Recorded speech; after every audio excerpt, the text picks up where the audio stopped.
At the 80th United Nations General Assembly in New York, Kenya's President William Ruto delivered what many Africans are now calling the boldest African address of the decade.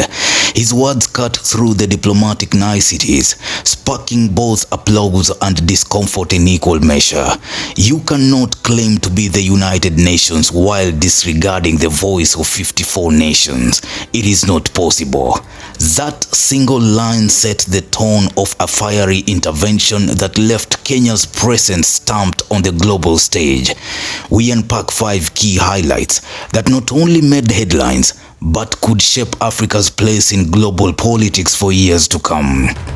1. Demand for UN Security Council reform. Ruto took direct aim at the Security Council, the UN's most powerful organ, which for decades has excluded Africa from permanent membership. He reminded the world that Africa contributes more peacekeepers than most regions, yet remains voiceless in the body that makes the ultimate calls on war and peace.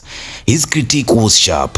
The UN cannot claim legitimacy while sidelining 54 nations. For Kenyans and Africans, this moment resonated as a historic rebuke of a system stuck in colonial logic, and for Africans, it felt like a rallying cry. Finally, someone saying the uncomfortable truth on the world's biggest stage.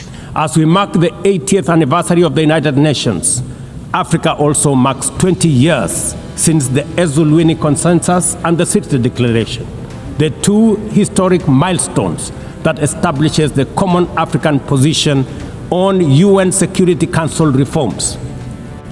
For 2 decades, Africa has spoken in one voice, demanding justice, equity, and representation in the highest organ of global governance. This demand, however, continues to be ignored, deferred, or endlessly debated to the detriment of both Africa and the legitimacy of the United Nations itself. You cannot claim to be the United Nations while disregarding the voice of 54 nations. It is not possible. Africa is no longer willing to wait on the margins of global governance while decisions about peace, security, and development are made without our understanding, without our perspectives, and without our voice. Africa's exclusion is not only unacceptable, unfair, and grossly unjust, it also undermines the very credibility of the United Nations, this organization. Africa dominates most of the Security Council agenda, provides some of the largest contingents of UN peacekeeping forces, and bears the heaviest costs of instability. Yet we remain the only continent without a permanent seat at the main table where decisions about our destiny are made. 2. Africa's right to permanent seats with veto power. Building on that, Ruto didn't just complain. He made a concrete demand. Africa must get 2 permanent seats with veto power and 2 non-permanent seats. He argued that reforming the Security Council isn't a favor to Africa, but a necessity for the UN's survival. Africa deserves, ladies and gentlemen, at the very least, 2 permanent seats with full rights, including the right to veto, and 2 additional non-permanent seats on the United Nations Security Council. The world must understand that reforming the Security Council is not a favor to Africa or to anybody. It is a necessity for the United Nations' own survival. If the United Nations is to remain relevant in this century, it must reflect today's realities, not the post-war power arrangements of 1945. The line that drew standing applause, reforming the Security Council is not a favor to Africa, it is a necessity for the UN's own survival, was widely shared online, with Africans hailing it as a masterclass in diplomacy. Social media lit up with clips of this moment, calling it Ruto's strongest statement yet on global justice. Family, on the one hand, the president of Senegal brought us total embarrassment at the UN General Assembly. On the other hand, the president of Kenya William Ruto gave us the best joy that we could ever expect. He gave a groundbreaking speech at the UN that shook UN General Assembly right to the core. Like the victory that President Ruto brought to us, just like the speech he delivered, did not only set Kenya at the world stage, but it set the entire Africa at the world stage. So we need to know, like it or not, a mess up from a leader in Africa affects the entire Africa. We may not want it, but those out there, they will be saying, look at what those African leaders are doing. 3. Kenya's leadership in Haiti.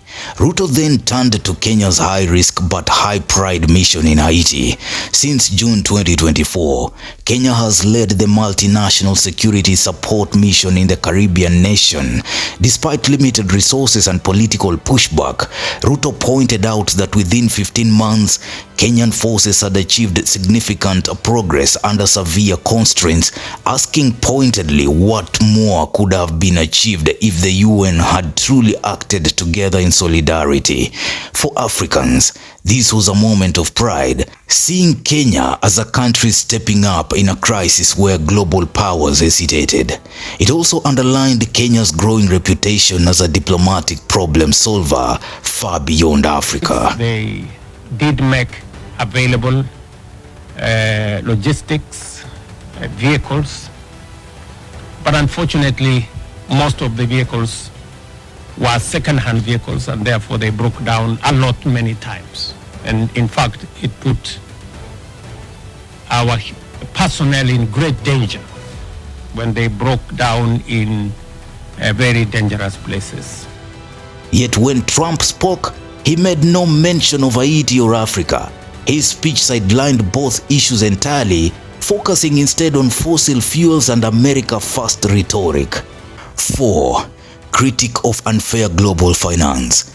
Perhaps the most relatable moment for Africans came when Ruto addressed global finance. He accused the current system of punishing vulnerable nations with high debt and exploitative interest rates while rewarding the already wealthy.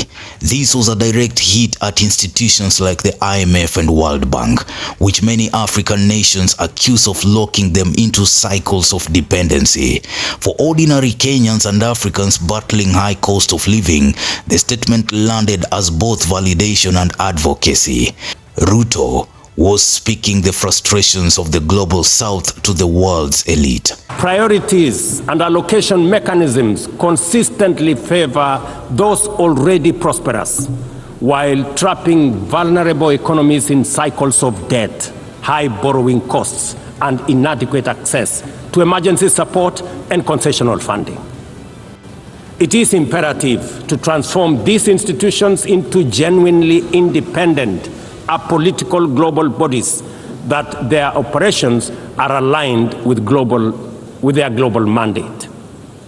Such a shift would democratize decision-making, restore credibility, and allow the IMF and the World Bank to serve all countries fairly rather than reinforcing old hierarchies.